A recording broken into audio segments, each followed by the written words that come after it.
Nous la liberté, nous la liberté. I think it means freedom and everything and all that thing. I don't speak French, but Renee Claire does. Hello there, Nate Jackson, Criterion Collection reviewer guy, with number 160, A Nous la liberté. Renee Claire's A Nous la liberté, which I think translates for like freedom for all or freedom for everybody or something like that. 1931, 83 minutes, black and white, one oral in French with optional English subtitles, 1.33 to 1 aspect ratio. I never read those. No, come back here. Anyway, Nous la liberté. So, this one was not as good as Le Million. I liked Le Million. This one, not so much. Maybe it's because it's not as interesting. And I don't know. This one was just kind of lame. There were a lot of unanswered questions in this one, and I couldn't get hip to that. So, but anyway, let me tell you a little about it. So it's about these two convicts, Louis and Emile, and they break out of prison. And Louis, or is it Louis? Louis, we'll call him Louis. Louis breaks out of jail, and Louis and Emile break out of jail. Louis gets caught up in this factory, this record plant. And he becomes the boss in no time. And while Emile gets arrested, keeps getting arrested and thrown into jail, and he falls in love with this woman named Janine, who is the secretary at the plant. And so when he breaks out, he tries to talk to Louis, and Louis doesn't recognize him at first, but after a while, he tries to bribe him money to go away, but then he remembers who he was, and they form a bond together, and everybody else can't understand their bond, but they still are together and all that. And he tries to get himself hitched to Janine, or Jeannie. Is it Janine or Jean? But anyway, yeah, she has a boyfriend, and she isn't interested in him at all. So Jean, we'll call her Jean, yeah. And so he tries to keep winning her over, and it never works. And so that's the part that I don't get. That's why did they even I think the only reason they put that in there is that so that Jean could sing, because just like Le Million, it's a musical comedy. There's a lot of songs in it, and everybody's singing. The prisoners are all singing, and I guess that's kind of funny. But yeah, so anyway, later on, these gangsters who recognize Louis bribe him to to take over the factory and all that. And so on the eve of this opener, and when they reopen the factory, they tell the police, and the police recognize him as this escaped convict, and they're waiting for him to finish the speech. But just as he finishes, they're cutting the ribbon, Louis's sack of his suitcase of money opens up and gets blown by the wind, and everybody's standing there trying not to pick up the money. But eventually, everybody just starts. Louis starts scrambling for the money, and everybody starts, and they get lost in the crowd. And the end is basically shows the plant being run almost by automation, with only a couple workers inside playing cards, and just making sure the stuff runs, while all the other workers who are in there are outside fishing and dancing and all that. And Louis and Emile are travelers, or vagrants. I guess they lost all their money, and so they just walk off the road and all that, and that's about it. That's all I can say about this one. Yeah, it's kind of a movie about modernization, and there's a lot of assembly line work. And in fact, I think one of the commentaries is that the assembly line in the record plant looks very similar to the assembly line where they're making horses at the beginning of the movie. And so maybe he's kind of saying that assembly plants were the devil or something, or the devil of the people or something like that. There's a lot of references to freedom, whether it be freedom for the people, or convicts, or the workers, or all that. So there's a little bit of socialist propaganda in the film, and maybe that's why I didn't like it as much. But also, yeah, just to say, they have this whole love story, this unrequited love story that just is kind of just annoying. I don't think maybe just don't think I've ever seen that. It's like he's pining over this girl and he doesn't win her in the end. Huh. But anyway, that's all I really have to say about this one. Comparing it to Les Millions, I think it's the only other film we've had so far. Next, of course, Under the Roofs of Paris is next, and then much later on we've got I Married a Witch, and then I think there might be more. I don't remember. Those are the only two other Rene Clair movies that I know are coming up, in our queue, in our catalog. So yeah, it just doesn't. It's just maybe a little more serious, a little more serious, but still funny.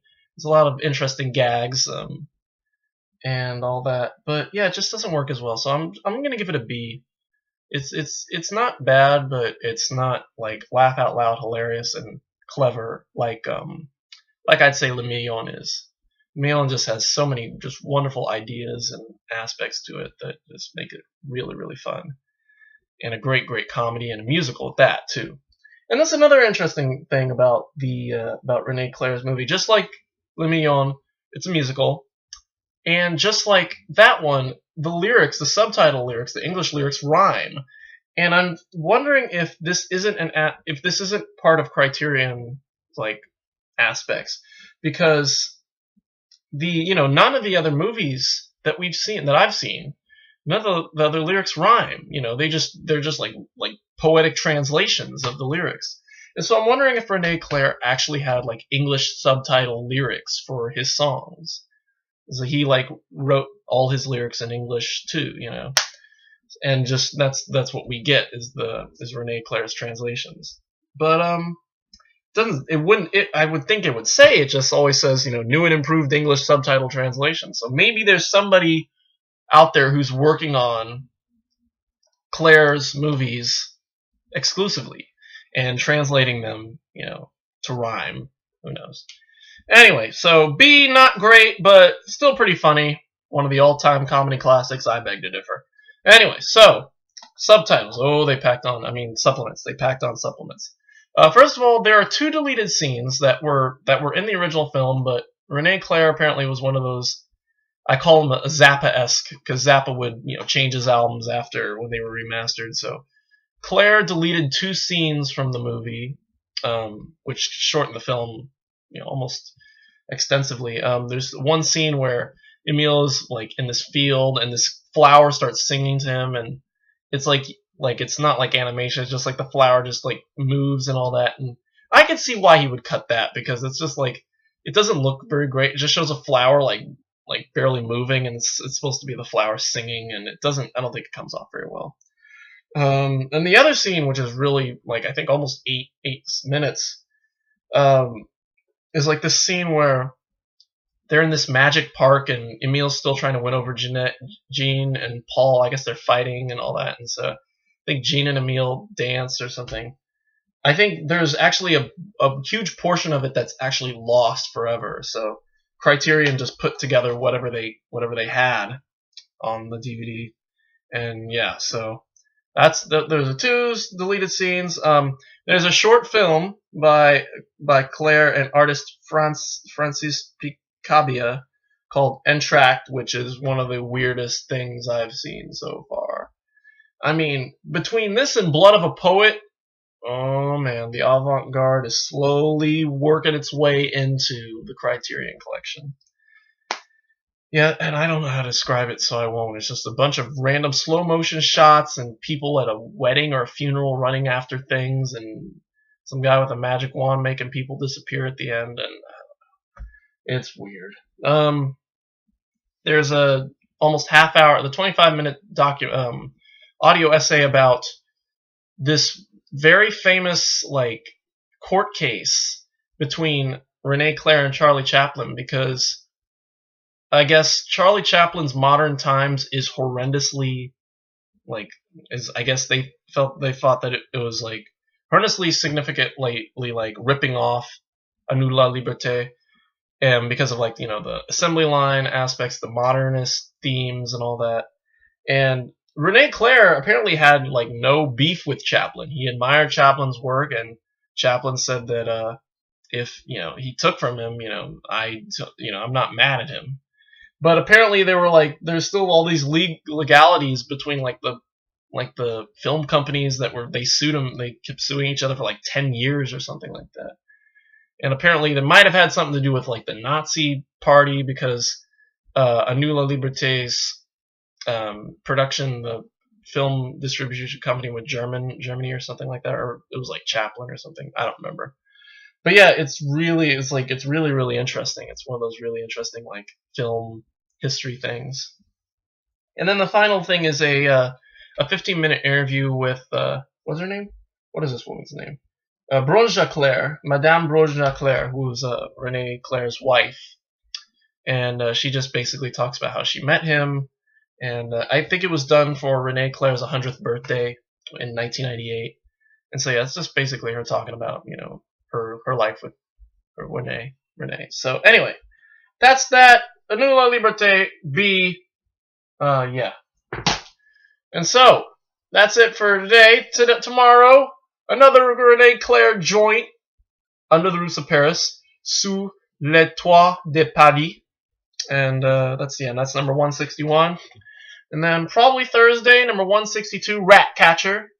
And then like I said, the others, Hopscotch, Solaris, Man Bites Dog, and Monterey Pop, Down by Law. They're all on their way. Hopefully I'll get them this week. They'll probably end up getting all 5 this week, but I don't know how many I'll check out because, like I said, I don't know what my schedule is, and I'm trying to get my brother and his girlfriend to do Man Bites Dog with me. But we probably won't get to that one anyway until like next Sunday or Monday. But depending on their schedule, we'll figure it out. And they're going out of town too. I found out they're going out of town for their spring break. They're going to San Diego for a week, so I may have to like postpone it, or maybe I'll just do it without them. We'll see. Or maybe I'll do it with them, and then I'll do a retroactive movie or whatever it is. Is it retroactive? Anyway, so that's it for me. Thanks for watching, and morals. Don't steal. Don't break out of prison. Do your time, and don't forget your friends. If you do break out of prison, remember who you broke out with, and don't go chasing waterfalls. Listen to the rivers and the lakes that you used to. And the rest of the song goes on for there. Anyway, so thanks for watching, and we will see you tomorrow for Under the Roofs of Paris. And until then, goodbye.